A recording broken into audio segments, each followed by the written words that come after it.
Il progetto è iniziato per caso, per gioco, 2 o 3 anni fa, semplicemente perché stavo guardando la colonnina dei link sul mio blog e mi ero reso conto che c'erano tanti disegnatori che erano pur nelle loro grandissime differenze, erano in qualche modo collegati da una certa propensione alle atmosfere scure. Sono arrivato perché Emiliano mi ha chiesto di fare 4 tavole per la storia ed ero ben felice di farle. E poi è stato un po' un tornare a casa, perché se fosse per me io il noir lo farei a tempo pieno. Il genere è quello in cui più mi sento a mio agio.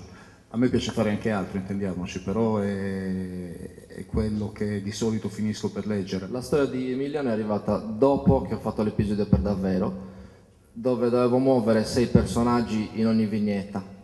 L'episodio che ho fatto per Rusty Dogs invece praticamente non ci sono nient'altro, sì, c'è un piede e un cane che passeggia, tutto il resto è paesaggio.